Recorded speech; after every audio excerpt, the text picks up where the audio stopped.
Bonjour à tous, bonjour à toutes, bienvenue dans Tailgate, le podcast 100% NFL des équipes de The Free Agent. On se retrouve pour le premier podcast de l'intersaison, puisque ça y est, la saison 2023 est terminée. On ne va pas revenir sur le Super Bowl et la défaite des 49ers, sinon Sébastien va s'en aller tout de suite. Évidemment, vous pouvez entendre tout le débriefing qui a été fait sur le Super Bowl 58 sur toutes les plateformes d'écoute, Deezer, Spotify, Apple Podcasts, Google Podcasts, bref. Vous retrouvez Tailgate comme d'habitude sur toutes les bonnes plateformes. Nous voici donc dans l'intersaison, comme on vous le disait pendant les lives et les podcasts de la dernière semaine. On va rester sur ce rythme de 2 podcasts semaine, probablement jusqu'à la fin du mois de mars, et ensuite on basculera sur un podcast pendant la pleine intersaison jusqu'au mois de juillet, et ensuite vous aurez le droit au preview de la saison 2024, et on reprendra notre rythme de croisière de 2 podcasts pour la saison bien évidemment prochaine, voire peut-être même 3, mais enfin bon, ça on en reparlera d'ici là, bien évidemment. Mon cher Bertrand est avec nous ce soir pour parler donc de la Free Agency. J'ai pas donné le thème, tiens d'ailleurs, du podcast. C'est la Free Agency. On va parler un petit peu de tout ce qui pourrait bouger pendant cette intersaison avec des équipes qui ont beaucoup à jouer et des joueurs aussi qui ont des contrats bien juteux à signer. La Free Agency sur The Free Agent, c'est plutôt logique. Salut mon Bertrand. Bonsoir Flav, bonsoir Seb, bonsoir à tous nos free agents qui ne sont plus depuis qu'ils nous ont rejoints. Tu dis que c'est le thème principal de cette émission, bah oui, mais pour le coup, nos free agents qui sont avec nous, ils sont bien concernés par tout ça, c'est sûr et certain. On sort d'un Super Bowl, franchement, nickel chrome, on pouvait pas faire mieux pour pouvoir promouvoir ce sport de plus en plus.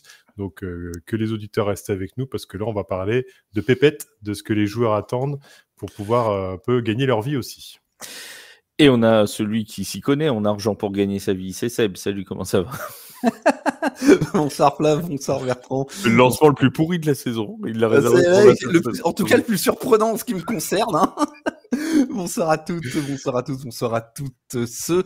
Eh bien oui, après ce que je considère comme être une noire journée pour le football, on va parler un petit peu de qui sait qui va signer où et surtout qui sait qui va ramasser plein de pépettes parce que y a quelques contrats bien gras qui attendent certains des joueurs qui vont nous intéresser ce soir. Alors, on va commencer par une franchise, pas un joueur, mais une franchise entière, c'est les Buccaneers de Tampa Bay. Les Buccaneers, l'an dernier, avant la saison 2023, on avait dit que c'était le véritable tournant pour eux, qu'il y avait l'après Tom Brady à préparer. Pourtant, ça s'est plutôt bien passé pour les Buccaneers cette saison, notamment grâce à un Baker Mayfield qu'on n'attendait peut-être pas forcément à ce niveau-là. Oui, mais voilà, Baker Mayfield n'avait été signé que pour 1 an. Il est donc free agent à la fin de la saison et il peut donc signer où il veut. Question Bertrand, première question. Mon cher Bertrand, est-ce que Baker Mayfield doit rester chez les Buccaneers? Avant de savoir si les Buccaneers doivent le garder, est-ce que lui doit rester là-bas? Alors, pour moi, en soi, il a eu la chance de pouvoir se relancer après avoir tâtonné sur plusieurs franchises, les Panthers à ce niveau-là, les Browns juste avant, et au final, il a enfin trouvé qui, pour le coup, je trouve, chez les Buccaneers, c'est une franchise qui sait s'adapter et adapter les quarterbacks en soi. Alors avec Tom, c'était plus simple parce qu'il y avait un joueur d'exception évidemment, mais en règle générale, ils savent bien les incorporer. Et en soi, oui, pour moi, il devrait rester parce qu'il est arrivé à trouver un certain équilibre. On n'est pas sur uniquement un quarterback moyen qui, pour le coup, durant les matchs, fait avancer son équipe, mais où on attend pas monts et merveilles. C'est un quarterback moyen plus, qui est quand même premier choix de draft, et qui au final est capable de faire, si ce n'est faire gagner le Super Bowl, faire avancer son équipe en play-off malgré tout. Alors après, il y a la limitation de ce qu'il y a autour comme joueur et qui va faire que la franchise va avancer ou pas ou passer un tour de play-off. Mais en tout cas, sur une saison régulière, si on parle vraiment de cette période-là, avant le mois de janvier, ce qui est important, il est capable d'emmener cette équipe si en plus, bien sûr, elle continue à conserver sa bonne base défensive comme elle l'a fait depuis quelques années. Et on va en reparler de la base défensive juste après. Baker Mayfield, on rappelle quand même rapidement c'est quelques stats. C'est sa première saison à plus de 4 milliards cette année. Il a lancé 28 touchdowns, qui est son record sur une saison en carrière. On rappelle quand même qu'avant le début de cette saison 2023, on avait fait un article, et je l'ai retrouvé tout à l'heure, alors ça m'a fait un peu sourire, on avait fait un article sur The Free Agent où c'était marqué les déclarations de Todd Bowles qui disait avant le début de la saison, à 2 semaines du début de la saison, on ne sait pas qui est le quarterback numéro 1 chez les Buccaneers, Baker Mayfield sera mis en concurrence avec notamment Kyle Trask. Résultat des courses, visiblement, Baker Mayfield s'est épanoui cette saison. Est-ce que, Seb, les Buccaneers peuvent prendre le risque de ne pas le re-signer ? Alors, ça serait effectivement un risque parce qu'il faut regarder le marché de la free agency sur les quarterbacks pour la saison à venir. Et il y en a 2 en particulier qui vont attirer l'œil. C'est bien sûr Baker Mayfield, ça va être Kirk Cousins, mais derrière, est-ce qu'il y a vraiment des quarterbacks free agents qui peuvent avoir le appeal, l'intérêt que peut susciter Baker Mayfield. Il y a Tannehill, mais plus vieillissant, quoi. Plus vieillissant. C'est pas à lui que tu vas confier. Enfin, il y a Jimmy Swinston. Il y a Jameis qui veut rester. Qui veut rester à la Nouvelle-Orléans. Nous aussi, on veut qu'il reste, Jimmy.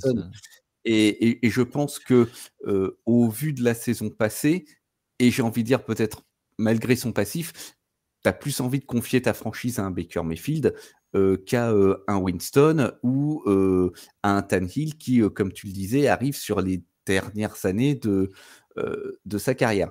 Ne pas le re-signer, ça serait un très gros risque pour Tampa Bay, vraiment. D'autant qu'y mettre à la place en l'état actuel de leur roster.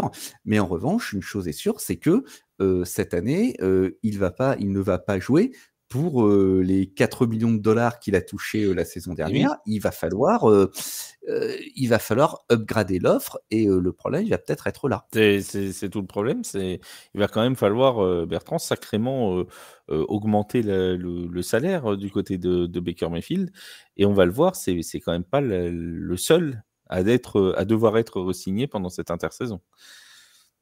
Oui, alors on va dire c'est un problème peut-être sans l'aide parce que si on prend la situation du cap space des Buccaneers à l'instant T, hein, alors bien sûr tout ça est amené à évoluer, mais ils auraient donc 43 millions de cap space, alors je veux dire j'arrondis par rapport à ça, donc il faudra voir tous ceux qui partent, les re-signatures, voilà, donc il y a énormément de choses qui peuvent se passer entre-temps, mais c'est sûr et certain qu'on va passer d'un salaire, comme tu disais, je crois de 8 millions à l'année, hein, c'est ça pour cette année-là de mémoire, à quelque chose où voilà, quand on pense que Daniel Jones prend 40 patates à l'année sans jouer, il est certain que... moi qui parlais de Daniel Jones. Tout le monde est témoin. Je n'y suis pour rien cette fois. Ouais, je reste objectif. Il faut parler de Daniel Jones. Voilà. Il faut rester objectif. Il faut parler de Daniel Jones. Voilà. Et donc, au final, bah oui, Baker Mayfield, son agent, va travailler pour dire, bah voilà, aujourd'hui, vous avez quand même mon joueur, mon poulain, qui vous a sorti 2 matchs de playoff à plus de 300 yards, qui se connecte bien avec la plupart des cibles de l'équipe, qui, si on parlera de ce joueur après, Mike Evans reste, c'est plus qu'une bonne cohésion entre les deux. Il est un très bon joueur aujourd'hui sur les dropbacks, aussi bien sur les play action, mais il ne se cible plus dessus que là-dessus.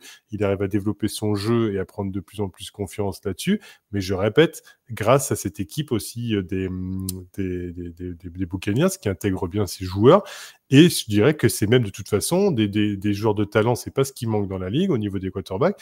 Et c'est justement le fait que ça clique. Et ça, cette alchimie, on la retrouve pas aussi souvent que ça. On peut voir le nombre de franchises qui ont bien du mal à trouver une cohésion d'équipe entre le quarterback et le reste. Bah, quand on l'a, il faut pas la laisser trop passer, même s'il faut sortir le carnet de chèques. est-ce que Baker Mayfield, si jamais il ne re-signe pas avec les Buccaneers, on est d'accord que cette saison l'a complètement relancé aussi aux yeux des autres franchises. Il ne devrait pas avoir trop de mal à retrouver une place de titulaire dans une des franchises. Alors, qui cherche un quarterback là dans les mois à venir, on a qui?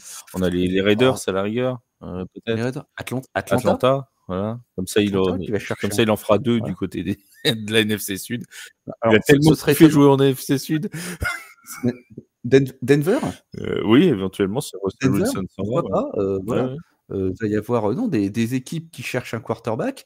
C'est pas ce qui Et puis il manque, peut hein. même servir à la rigueur comme numéro 2 de luxe, mais ça m'étonnerait qu'il se... New England Oui. Les Patriots Après, ils ont un gros problème sur ce poste. Les Vikings, au niveau de si à un moment donné, on en reviendra dessus, mais si Cousins, voilà, part et qu'il y a une place vacante, enfin, voilà, il va être courtisé, il va être dragué un petit peu, c'est certain. Et il faut pas oublier qu'il va avoir 29 ans, donc il a actuellement que 28 ans au moment d'enregistrement du podcast. Il aura 29 ans au début de la saison dernière, donc la saison prochaine. Donc il a encore, on va dire, entre 5 et 10 ans facilement de jeu devant lui. Donc il y a quand même normalement de quoi faire, même pour un contrat à plus long terme pour Baker Mayfield. Absolument. Baker Mayfield, donc, qui pourrait continuer, c'est même probable, parce que lui a dit qu'il aurait plutôt l'intention de rester, et les Buccaneers ont plutôt l'intention de le prolonger, donc logiquement, il devrait rester. Et s'il reste, il va se poser la deuxième question en attaque, qui est celle de Mike Evans, puisque Mike Evans est lui aussi en fin de contrat du côté de Tampa Bay, le receveur, bien évidemment Mike Evans, qui est peut-être l'un des joueurs, non, le joueur le plus important en attaque du côté de Tampa Bay, Seb. De très loin, de très très loin. Même si son collègue Chris Godwin a lui aussi brillé sur l'autre aile, c'est difficile d'imaginer Tampa sans Mike Evans. Et déjà, lors de l'intersaison précédente, enfin celle qui a précédé la saison qu'on vient de vivre, il y a eu de la tension entre Mike Evans et le front office de Tampa Bay. Evans qui avait même posé un ultimatum, littéralement, à 2 semaines ou peut-être même 1 semaine du début du championnat, je ne me souviens plus, en disant qu'il voulait être re-signé. Bon, finalement, il n'y a pas eu de sit-out, il n'a pas fait grève, il a joué, il a même très très bien joué, puisqu'il aligne sa 10e saison de suite à plus de milliards, et qu'il a marqué 13 touchdowns. Je crois que c'est le leader parmi les receveurs, et c'est sa 6e saison avec au moins 12 touchdowns inscrits, ce qui le place dans une classe à part parmi les receveurs. Donc, qu'est-ce qui va se passer là à l'intersaison? Est-ce qu'on peut imaginer plein de scénarios? Est-ce qu'il fait un sit-out? Est-ce qu'il teste le marché?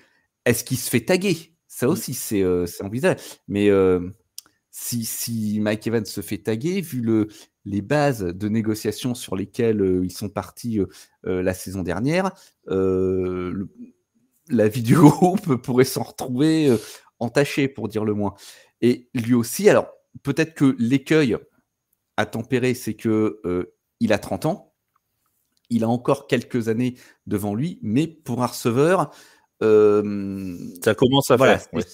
Ça commence à faire pour un receveur. Donc c'est vrai que s'il veut un contrat long, un contrat sur 4 saisons, c'est maintenant. Si c'est pas Tampa Bay, là aussi, je suis persuadé qu'il y a plein de clubs en NFL qui auraient besoin d'un receveur. Au hasard, il y a un club qui vient de remporter une finale. Je pense qu'un Mike Evans, il dirait pas non. On pourrait penser aussi aux Bengals de Cincinnati, on en reparlera tout à l'heure avec le Cathy Higgins. Ce qui leur permettrait de lancer leur saison. Ouais. En plus, ce qui leur permettrait de lancer leur saison. Et d'ailleurs, je salue Nathieu Van Boll qui m'a dit par message privé que le seul quarterback qui aurait pu faire aussi bien que Patrick Mahomes pendant le Super Bowl, c'était Joe Burrow. Je lui ai répondu oui, mais ça aurait été mieux que Joe Burrow et ses 2 jambes de disponibles, ce qui était plus facile pour performer. Voilà, et on salue Nathieu au passage, bien évidemment. Effectivement, tu parles des Chiefs parce qu'il y a quand même une possibilité aussi, c'est que Mike Evans se dit « j'ai 30 ans, on va pas se mentir, les Buccaneers ne font pas partie des favoris pour la saison 2024. Est-ce qu'à un moment, il ne va pas avoir envie aussi d'avoir la possibilité d'aller chercher une bague ?» C'est aussi ça. Bien sûr, surtout un joueur, c'est un joueur exceptionnel qui est particulièrement discret. C'est un footballeur, on n'entend pas parler de lui en dehors du terrain et sur le terrain, c'est pas quelqu'un en dehors de ses performances qui est particulièrement excessif. Et il est un peu de la race des Calvin Johnson ou des André Johnson. Alors, sauf quand il croise Marshall Latimore sur un terrain de NFC Sud, auquel cas ça se passe rarement bien entre les deux hommes. Ça se passe rarement bien. On a tous nos petits travers, hein. Mais voilà, c'est un joueur dont on ne se rend pas compte dont le grand public ne se rend pas compte de la grandeur. Et quand il va partir, on va tous se rendre compte, par contre, qu'il nous manque. Donc, je comprendrais qu'il ait envie d'aller dans un club qui, sur le plan collectif, ait d'autres ambitions que de tenter de remporter sa division, qui vise plus haut. D'ailleurs, s'il part, je suis pas sûr que Marshall Latimore le suive pas dans la division pour être sûr de le rejouer 2 fois par saison, tu vois. Juste histoire de dire, voilà, je reste avec toi, Mike, on ne se séparera pas. Jusqu'au bout de notre vie, nous resterons ensemble et nous nous battrons à tous les matchs. Bertrand, toi, c'est pareil, tu vois la nécessité pour les Buccaneers de garder Mike Evans, mais en même temps, pour Mike Evans, peut-être l'envie d'aller voir ailleurs, quoi. En soi, oui, c'est un peu le problème qui risque de se passer. Vous avez mis le doigt dessus. C'est sur l'envie du joueur à un moment donné, l'âge faisant, on a, je veux dire, l'ambition de pouvoir remporter un Super Bowl à un moment donné. Et par rapport à ce que j'ai dit tout à l'heure vis-à-vis de Baker Mayfield et de ce qu'il pouvait apporter et faire passer des tours de play-off, Mike Evans ne veut plus seulement passer des tours de play-off, il veut surtout gagner le Super Bowl. Donc, inévitablement, ça pèsera dans la balance, même si les Buccaneers ont l'argent pour pouvoir le faire rester, et ça pèsera dans la balance aussi. Et le nombre d'équipes, et lui fera sa sélection aussi par rapport au nombre d'équipes intéressées. Je prends une équipe dont je parlais tout à l'heure, comme les Giants, pourraient être intéressés. Mais lui ne viendra pas chez les Giants en soi pour la simple et bonne raison qu'ils ne pourront pas lui apporter ce qu'il attend à l'âge où il a à l'heure actuelle. Donc voilà, c'est un joueur de 1 contre 1, c'est un joueur qui impose son physique au cornerback adverse facilement. Il a chaque année les statistiques qui sont là et qui permettent de justifier ce que lui peut demander. En soi, il n'y aura aucun problème pour qu'une équipe le prenne. On peut déjà faire une sélection, comme vous l'avez bien dit, de certaines équipes dans les cadres de la Ligue qui voudront l'accueillir et feront la place nécessaire au niveau du cap space, parce que bon, c'est très bien qu'il y a toujours la partie le moment où les contrats sont restructurés d'une certaine façon en signature, en bonus à la signature, et qui fait qu'on libère de la place pour un gros contrat. Donc voilà, c'est ce qui risque d'arriver malheureusement pour les Buccaneers. Alors, si vous voulez mon avis personnel, et même si vous voulez pas, je vais vous le donner quand même. Mon avis, c'est qu'il restera pour 2 raisons. La première, c'est que ça fait déjà 10 ans qu'il est à Tampa Bay, et que, à mon avis, s'il avait voulu vraiment les contraindre, il l'aurait fait l'année dernière, quand effectivement il a menacé de faire grève. Je pense que le fait qu'il ait joué et qu'il ait bien joué cette saison montre quand même qu'il a déjà un professionnalisme, mais aussi une affection pour la franchise. Il a joué que chez les Buccaneers, on le rappelle quand même, Mike Evans. Donc il sait qu'il réussit dans ce système-là. Peut-être qu'il réussira pas ailleurs. On peut jamais savoir. Il y a des joueurs qui sont partis ailleurs et puis ça n'a jamais rien donné. Et l'autre chose qui peut sauver Tampa Bay, c'est qu'il a déjà une bague de champion. Il a été champion en 2020 avec les Buccaneers, avec Tom Brady. Donc, en 2021 de la saison 2020. Bref, on s'est compris. Donc, tu vois, il n'y a pas ce besoin comme certains qui se disent je dois absolument, avant la fin de ma carrière, aller chercher un titre. Évidemment, s'il en gagne 2 ou 3, je pense qu'il préférera. Mais il en a déjà un. Donc, ça peut sauver Tampa Bay aussi, parce qu'il n'y aura pas ce besoin d'aller forcément chercher une bague à un moment, quoi. Tout à fait. Après, on ne sait pas quelle est la partie de la famille qui rentre en ligne de compte, parce qu'ils ont toujours connu, comme tu l'as bien dit. Donc, moi, je suis parti du principe qu'en soi, il y aurait une ambition, parce que ce sont des joueurs avec des égos qui ont une certaine envie aussi de briller à un moment donné. Je pense que la porte est ouverte et qu'en soi, c'est vraiment le joueur de la free agency qui cristallise le plus d'attention et qui, inévitablement, va susciter aussi les intérêts les plus forts. Et après, on va voir si justement ces valeurs, en tout cas, ou le fait de ne pas mettre que l'argent en ligne de compte, et plutôt l'affect d'une franchise, va être mis à rude épreuve, ou s'il va continuer, comme tu l'as dit, à rester, on va dire, le leader des receveurs du côté de Tampa. En plus du point de vue offensif, il y a aussi un point de vue défensif chez les Buccaneers de Tampa Bay, puisqu'on a peut-être le meilleur safety de cette saison 2023, qui est lui aussi free agent, Antoine Winfield Jr. C'est là aussi, Bertrand, ce serait une grosse perte si les Buccaneers devaient s'en passer. Moi, là, totalement, de toute façon, sur toute la saison, sur le nombre de matchs que j'ai pu voir des Buccaneers, et même uniquement la red zone, où on voit bien qu'on a des séquences du match, Antoine Winfield Jr. a été le joueur ou un des joueurs qu'on a vu plus de cette équipe. Voilà, au-delà des Mike Evans, des Baker Mayfield, des joueurs qui brillent en attaque normalement et que l'on voit plus. À chaque fois, il a été de toute façon dans ses interventions décisives, que ce soit sur le reculoir pour pouvoir bien gérer son adversaire direct au niveau du receveur, ou dans l'agressivité sur le blitz pour aller chercher le quarterback. De toute façon, il a été omniprésent tout au long de la saison. C'est un joueur qui, là cette année, si on prend ses stats, c'est 3 interceptions, 6 fumbles forcés, 6 sacks, 122 plaquages.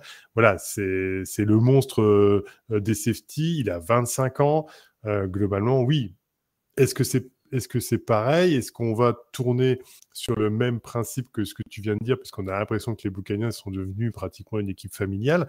Est-ce que l'affect de la franchise va faire qu'il va vouloir continuer également, puisqu'on a quand même une défense qui est très performante aussi du côté des Buccaneers, ou va-t-il justement se laisser séduire par les sirènes de l'argent autre part? En soi, ça, je veux dire, c'est ce qui va faire tout le piment de cette intersaison. Mais c'est sûr qu'il aille n'importe où, qu'il reste ou qu'il aille dans n'importe quelle équipe, je pense que c'est le poste de safety, c'est qu'il y a un endroit où on peut s'adapter plus facilement peut-être que le receveur. À voir, on verra bien sa décision. Les Buccaneers se sont aussi montrés cette saison très forts et ont été chercher leur 3e titre de division aussi grâce à leur défense et grâce à Antoine Winfield, Seb. Absolument. On parlait avec Mike Evans du meilleur joueur de l'attaque de Tampa Bay. Là, avec Antoine Winfield Jr., on parle du meilleur joueur de leur défense. Bertrand a rappelé ses performances individuelles. Pour lui, c'est sa meilleure saison. Moi, j'insiste sur ces 6 fumbles provoqués qu'il place premier de la ligue dans la catégorie. Ça va être compliqué de se passer de lui. La défense perdrait énormément. Après, que va-t-il se passer? Est-ce que le tag est envisageable pour lui? À mon avis, c'est ce qu'il attend pour Tampa afin de négocier par la suite un deal qui soit avantageux. Mais il est clair que il va vouloir le type de deal qu'a obtenu quelqu'un comme Jesse Bates à Atlanta. Je crois qu'il émarge à je crois que c'est 4 ans, 64 millions et 42 millions garantis pour Jesse Bates III. Winfield, il va prétendre à ce type de deal parce qu'il est très clairement dans cette catégorie de joueurs sur un poste identique. Oui, non, c'est certain. Et pardon, c'est là aussi qu'on voit l'importance des 2 côtés du ballon. Et là, vraiment, Tampa Bay, j'ai envie de dire, dans un tournant des années 2020, parce que s'ils prolongent Baker Mayfield et Mike Evans et Antoine Winfield, s'ils arrivent à garder les 3, il n'y a pas de raison que les Buccaneers s'effondrent l'an prochain, ni dans 2 ans, parce que on peut penser que ce ne sera pas des contrats d'1 an qu'ils vont signer. Donc, il y a pas, tu vois, Antoine Winfield, il va avoir 26 ans bientôt, il est encore jeune. Mike Evans, bon, tu l'as dit, à 30 ans, il peut encore avoir 2-3 belles saisons devant lui. Baker Mayfield, il peut en avoir 4-5 sans problème. Donc voilà, c'est une équipe qui peut, surtout dans une division NFC Sud qui est quand même, rappelons-le, plutôt faible et en recherche d'un leader vraiment d'un épouvantail, ils peuvent encore réussir à faire 1-2 saisons où ils vont en play-off. C'est loin d'être impossible. Et on rappelle quand même que les Buccaneers ont été loin d'être ridicules dans la campagne de play-off. Ils ont sorti les Eagles. Ils ont fait trembler les Lions de Détroit à Détroit pendant une bonne partie du match. Donc voilà, ça reste une équipe. Elle va avoir des choix à faire pendant cette free agency. Reste à savoir s'ils feront les bons. Autre équipe, tu auras aussi 2 choix à faire au niveau de la free agency, plus un. Alors, c'est pas un free agent, mais on en reparlera forcément. Ce sont les Vikings du Minnesota qui vont être confrontés au dilemme Kirk Cousins, pour commencer, puisque Kirk Cousins est en fin de contrat. Il est donc libre à la fin de l'année. Il a 35 ans, notre ami Kirk, je crois. Et c'est là que se posent les problèmes, mon cher Seb, parce qu'il a 35 ans, il sort d'une blessure qui n'est pas une blessure... il s'est pas fait écraser l'ongle du doigt de pied, quoi. C'est quand même une blessure assez importante. La question du rétablissement va forcément se poser. Est-ce qu'il va être rétabli à 100%? Est-ce qu'il va retrouver toutes ses capacités? Peuvent-ils se permettre de risquer de remettre un gros contrat sur Kirk Cousins? La question est particulièrement compliquée. On parle quand même d'un QB qui, avant sa blessure, était le leader de la ligue en rating.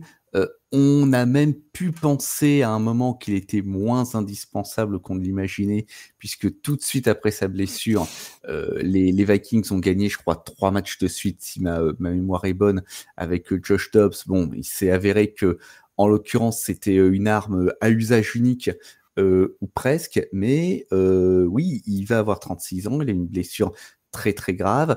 A priori, on l'a vu danser lors du NFL Honors Show, donc je dirais que la rééducation et la récupération se passent bien. Kevin O'Connell veut son retour, mais là aussi, faut pas oublier que son deal, son contrat, il était très important pour Minnesota, parce qu'il avait un contrat, je crois, 84 millions totalement garanti sur 3 ans à Minnesota.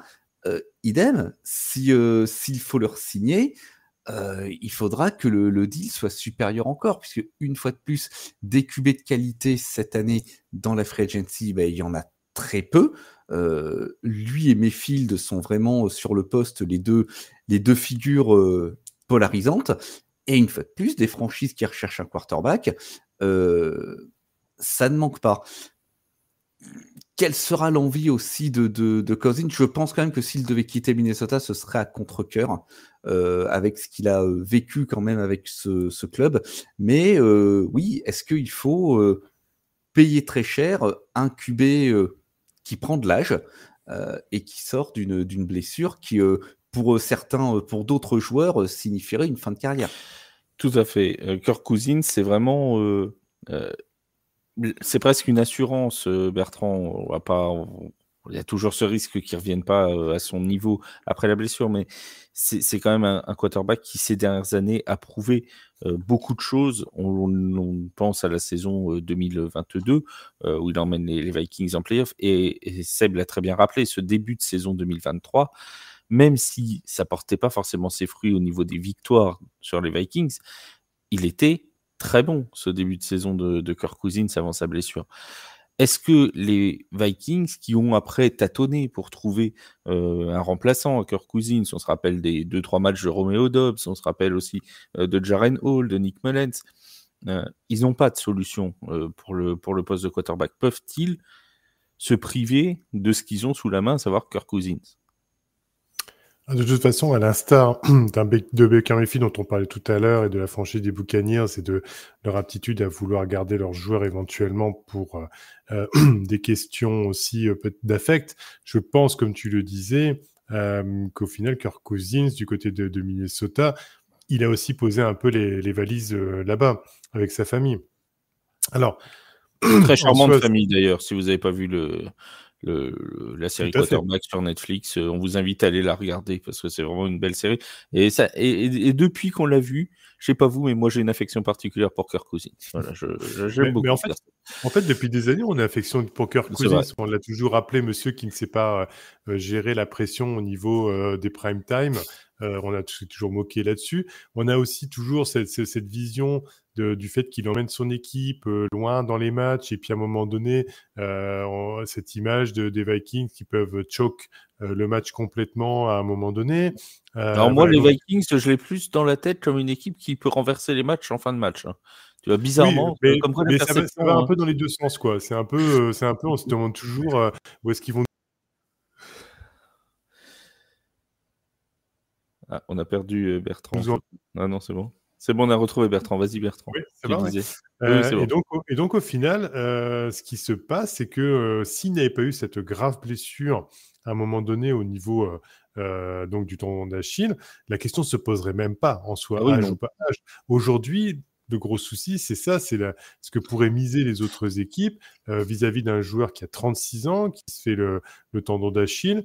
Voilà, et même lui, au final, dans la réflexion, on pourrait se dire, bon, bah voilà, j'ai 36 ans, je me suis fait le tendon d'Achille.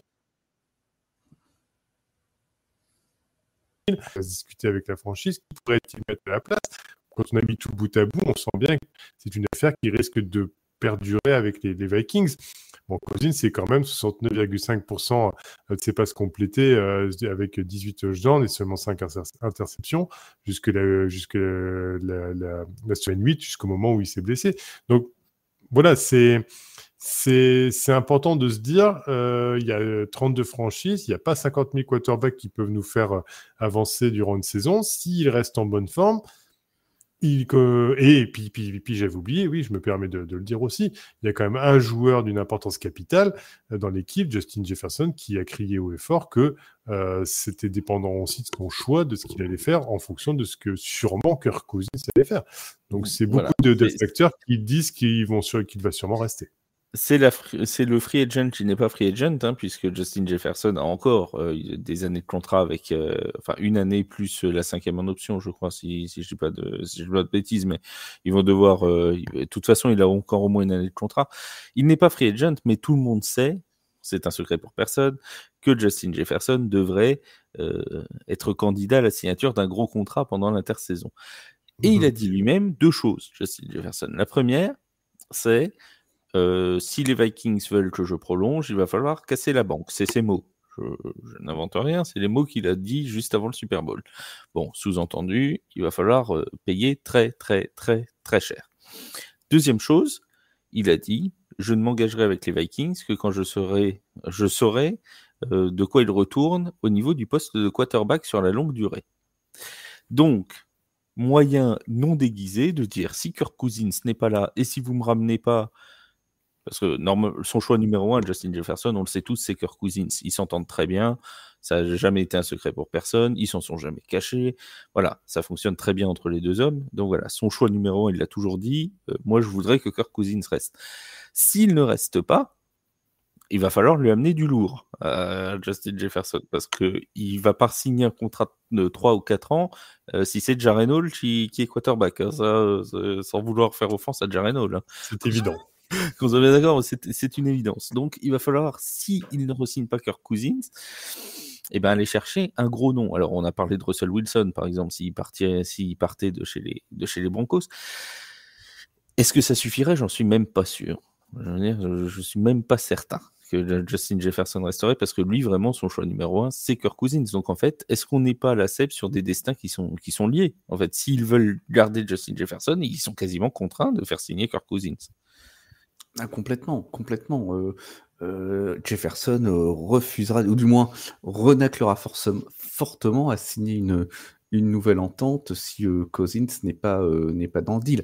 Même si Minnesota cassait la banque comme il l'a dit, mais que Kirk Cousins ne soit pas là, je suis pas sûr que ça suffise. Alors, il a dit que les deux conditions devaient être réunies, lui. Hein, donc. Les deux conditions devaient être réunies, en effet. Ouais. Il veut être le joueur le mieux payé de la ligue hors des quarterbacks, de toute façon. Justin Jefferson. Il nous monte à un certain montant, quand même. Hein. Ce sera pas un SMIC. Il faut rajouter des zéros. Mais effectivement, c'est non seulement ça affiche ses intentions, mais en plus, c'est aussi un moyen de mettre un coup de pression sur le contre-fils de Minnesota et pas un petit. Donc, il va falloir que tout ce beau monde se réunisse autour d'une table, discute, trouve les moyens comptables pour que toutes ces sommes passent dans le salary cap, parce que je ne sais pas quel est le cap des on va trouver ça rapidement. C'est pas mal, je crois. Je crois qu'il leur en reste un peu, mais Je dis peut-être une bêtise, hein, c'est de mémoire. Hein. Donc, on va le vérifier en même temps que tu finis ton argumentaire. Alors, moi, d'après overthecap.com, en cap space, ils auraient un peu plus de 24 millions. Voilà, ça doit les classer dans les 12-13e rang, ça, non? Voilà, ça doit les mettre. Voilà, ça les met par là. Il va falloir. Moi, j'ai même 28 millions, tu vois. Ouais, 28 millions aussi. Ouais. Il y a 3 millions et demi de, il y a 3 millions et demi de dead money. Mais ça, c'est les 3 millions et demi que Bertrand a sur son compte aux Bahamas. Ça, c'est voilà, c'est ça qui nous met dedans. Ça nous met dedans à chaque fois. C'est je te l'ai dit. Je te l'ai dit de pas le révéler à tout le monde. Ça ne se fait pas.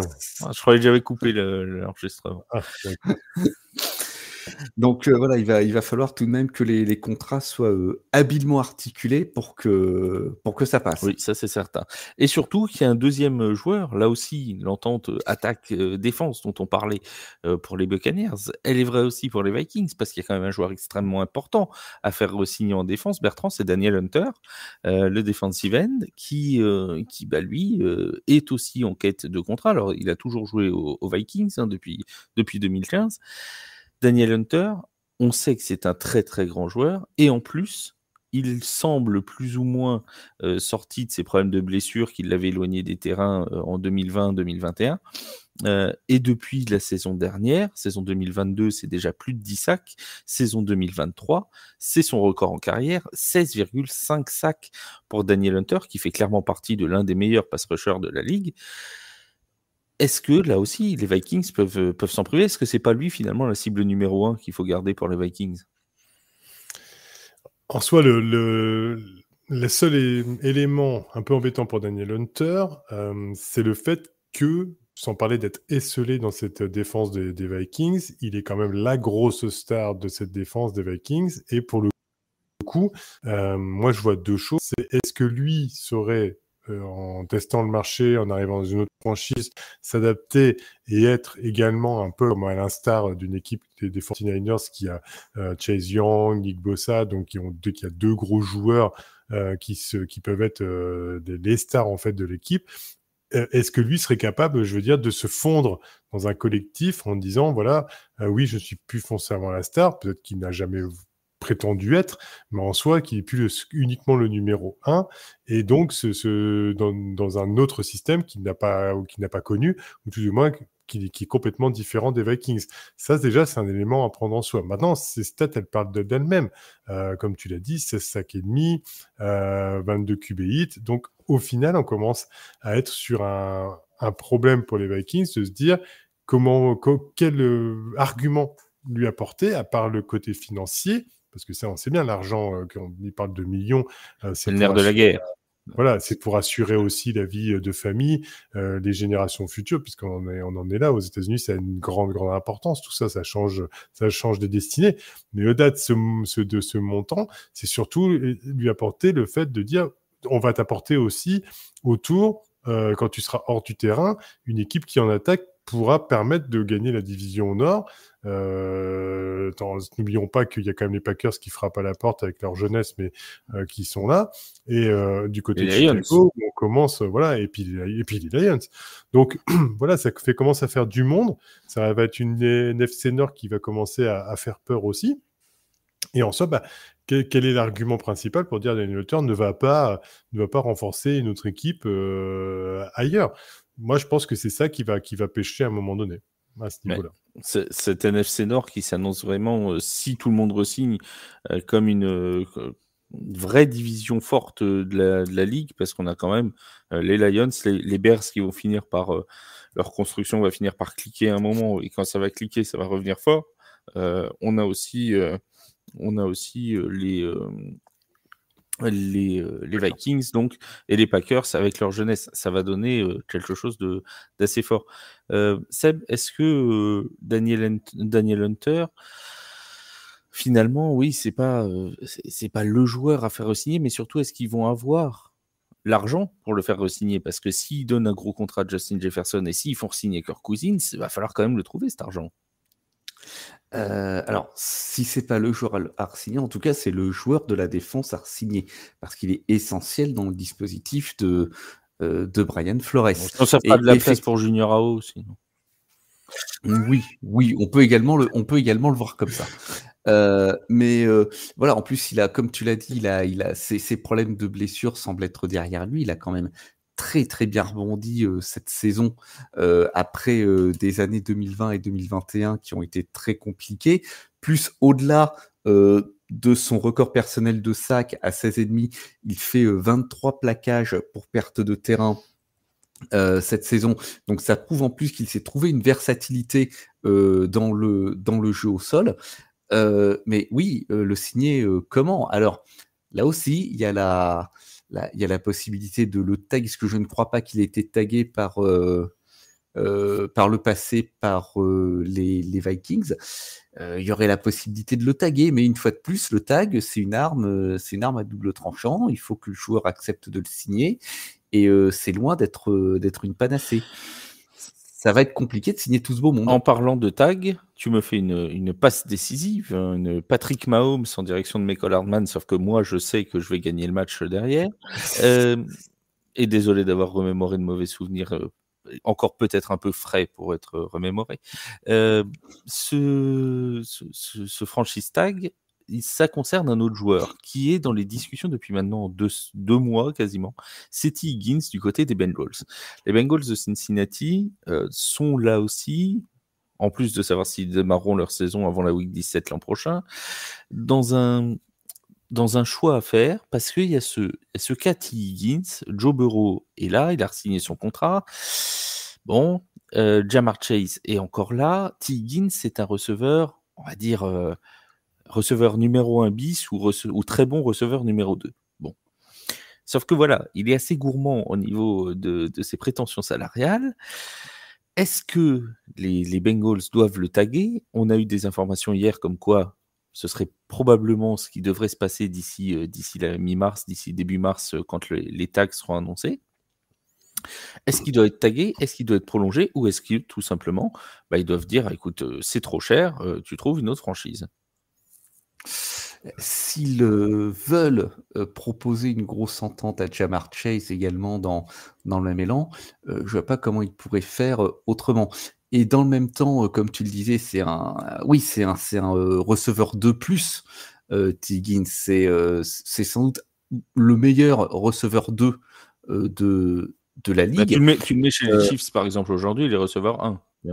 Il est receveur 1. Même dans un club à haut profil comme les Chiefs, dans d'autres clubs, il est receveur 1 sans aucune discussion, mais même dans un club à haut profil comme les Chiefs, il est receveur 1. Il a le talent pour s'imposer à ce poste-là. Mais la problématique des Bengals, c'est que après leur saison qu'on va qualifier de compliquée, en particulier pour Joe Burrow, il va falloir rebondir. Et si on veut que Joe Burrow rebondisse, il va falloir qu'il ait ses armes favorites à disposition. Et je ne suis pas sûr que dans cette optique, les Bengals puissent se passer de T. Higgins. On a notre spécialiste des Bengals à l'intérieur de l'équipe, Arthur, qu'on salue, qui nous disait hier, alors il l'a tweeté, donc c'est même pas en off, qu'il était assez partagé sur le fait de taguer T. Higgins. Toi, Bertrand, c'est quoi ton avis là-dessus? Est-ce qu'il faut que les Bengals aillent taguer T. Higgins?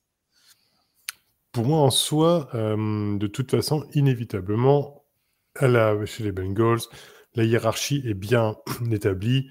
Ja'Marr Chase est le receveur numéro 1. T. Higgins est le numéro 2. Tyler Boyd est le numéro 3. Maintenant, T. Higgins, il a 25 ans. L'aspect qu'on disait tout à l'heure sur les autres franchises, entre guillemets, familiales, ou tout du moins l'affect, je pense qu'il est quand même beaucoup moins important chez lui, même s'il est très heureux de pouvoir évoluer avec Ja'Marr Chase et qu'il doit y avoir une bonne entente. Et inévitablement, à l'âge de 25 ans, avec les statistiques qu'il peut avoir à l'heure actuelle en 2023, 42 réceptions, 652 yards à la réception et 5 touchdowns en 12 titularisations, ça commence à causer au niveau des autres franchises pour se positionner et tout du moins faire une offre à ce joueur en lui disant « tu seras notre receveur numéro 1 ». Et inévitablement, sur des bonhommes comme ça, et surtout des Américains en règle générale, tu leur montres la réussite, tu leur dis que tu seras le futur de la franchise, inévitablement, ils vont plonger. Donc oui, moi, à la rigueur, on va dire oui, les Bengals doivent le taguer, mais est-ce que psychologiquement, c'est une bonne chose de le taguer parce que ça va cogiter dans sa tête en se disant oui, je suis là pendant, mais si je me blesse, qu'est-ce qui arrive? Si je suis tagué, ça me fait pas mon futur. Voilà, au final, c'est tous ces éléments-là qui me font dire que je pense que T. Higgins sera plus chez les Bengals en début d'année prochaine et alors là, c'est la grosse incertitude parce que en soi, acceptera-t-il d'aller chez un gros pour pas forcément être le numéro 1, mais en tout cas peut jouer quelque chose à la fin d'année, ou est-ce qu'il veut absolument être le numéro 1, faire casser la banque, comme dirait Justin Jefferson, et au final avoir son statut, mais aussi les pépettes qui vont avec. Donc ça, c'est vraiment pour le coup. Après, il peut tenter aussi de faire un peu des deux. C'est ce qu'on disait avec les Chiefs, mais il y a d'autres équipes qui sont en recherche de receveurs et qui peuvent jouer les premiers rôles. Tu vas par exemple du côté de Houston, des Texans de Houston. Tu as quand même de la capacité avec CJ Stroud, mais ils n'ont pas encore de receveur numéro 1. Alors, ils ont un bon corps de receveur, mais je pense que si T. Higgins arrive, Nico Collins, il passe en 2, tu vois. Mais je suis pas certain. Je pense que Demeco Ryan va vouloir garder globalement, je vais peut-être me tromper, mais voudra garder justement sa cohésion d'équipe qu'il a à l'heure actuelle entre les Collins et les Tank Dell qui vraiment a été énorme jusqu'à sa blessure. Et je pense que amener un troisième larron dans l'équation qui aurait beaucoup plus d'ambition, enfin qui va montrer ses ambitions, ça risque plutôt de foutre le bordel qu'autre chose. Donc, je suis plutôt partagé là-dessus. Je pense que les Texans vont essayer quand même de rester un peu comme dans la FC Sud, ça peut être les Colts, ça peut être les Jaguars aussi. Enfin, des équipes qui ont besoin de receveurs, je pense que... Ah oui, là, oui. Après, l'équipe, forcément, la numéro 1 à qui on pense, c'est forcément les Chiefs de Kansas City, où tu te dis que, voilà, là, il peut avoir les deux, c'est-à-dire de l'argent parce que les Chiefs ont un cap space qui est plutôt intéressant. Il peut avoir la possibilité d'aller chercher un titre et les Chiefs peuvent avoir un receveur plutôt fiable. Donc, bon, c'est un petit peu gagnant de tous les côtés. En parlant des Chiefs de Kansas City, c'est la dernière équipe qu'on va aborder parce qu'eux aussi, ils ont des petits contrats à renouveler. Alors, on l'a dit, il y a du cap space du côté des champions, des doubles champions en titre.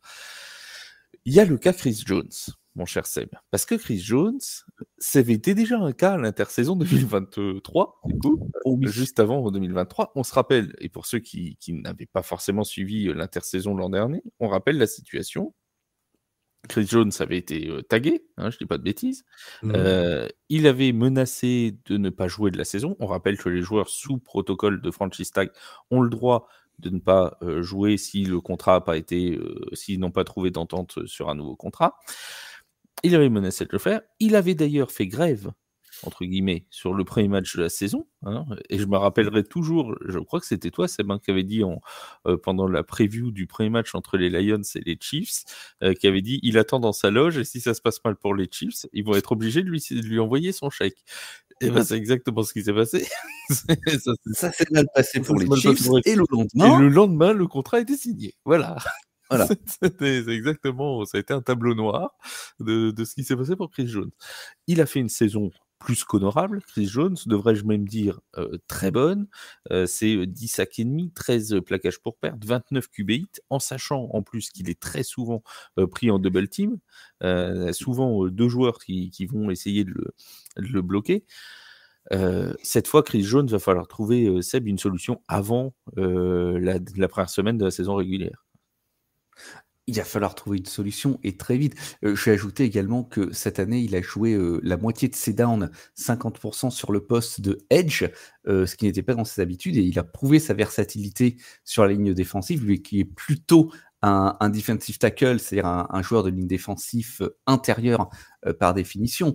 À la fin du Super Bowl, on a une l'image de Andy Reid qui lui a littéralement sauté dessus pour célébrer la victoire. Alors c'était très beau, mais je pense que le plan pour Andy Reid, c'était de tenter de l'immobiliser pour qu'il ne parte pas et qu'il reste avec les Chiefs la saison prochaine, parce que c'est ce qu'il va falloir faire. Ça paraît difficile, vu la façon dont ça s'est passé la saison dernière, de retaguer Chris Jones. Là, je pense que les chances pour qu'il s'assoie pour de bon pour toute la saison, littéralement, qu'il sit out pour toute la saison, elles sont très, elles sont réelles. très elles sont réelles.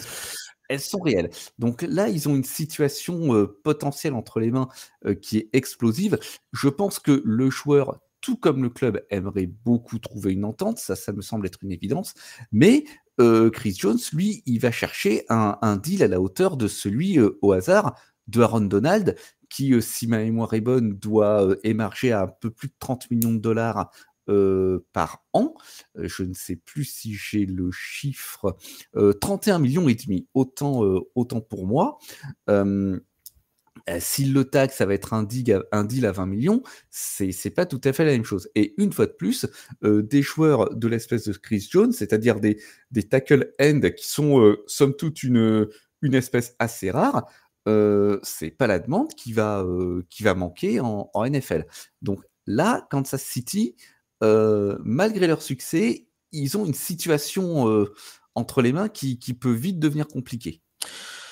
On a cette situation de Chris Jones, Bertrand, et elle est forcément liée à l'autre situation, l'autre joueur très important à faire re-signer, et peut-être encore plus important, comme quoi des fois en une saison, l'importance d'un joueur peut basculer, parce que peut-être que la question se la serait moins posée, même s'il était déjà bon, mais l'an dernier, c'est le cas L'Jarius Sneed, qui a fait une saison absolument colossale du côté de Kansas City et qui est lui aussi free agent à la fin de cette saison. On imagine mal les Chiefs ne pas re-signer quand même L'Jarius Sneed. Non, là, pour le coup, c'est sûr et certain que c'est un poste également qui, pour le coup, du côté des Chiefs, je dirais, est déjà dans leur tête, à mon avis, validé. C'est-à-dire qu'on a vu sa prestation là au Super Bowl. Il a quand même éteint la plupart des receveurs qui passaient dans son sillage. C'est un bonhomme qui a joué plus de 90% des snaps sur la couverture extérieure. Steve Spagnuolo a plus que confiance en lui par rapport à ce qu'il peut produire sur le terrain. Voilà, comment on appelle ça, il convient parfaitement au schéma défensif qui est développé. Pour le coup, vu que le schéma défensif de l'équipe des Chiefs est bien particulière et qu'on est sur une équipe qui, je pense, joue d'une façon particulière au niveau comment on appelle ça, du développement du jeu dès qu'ils sont sur le terrain en défense, ce bonhomme-là aurait peut-être plus de mal, à l'instar d'un Antoine Griffin, à s'adapter sur un autre environnement que celui des Chiefs. Donc, je pense que ce serait tout gagnant-gagnant de leur côté à prévoir un contrat bien négocié, bien amené pour faire en sorte qu'on fasse pas sauter non plus la banque, parce qu'il faut savoir payer tout le monde malgré tout. Hein, il y a 53 joueurs à essayer de caser dans un salary cap. Mais pour le coup, oui, lui, je suis presque persuadé qu'il va faire partie de l'effectif et qu'ils vont vouloir le garder.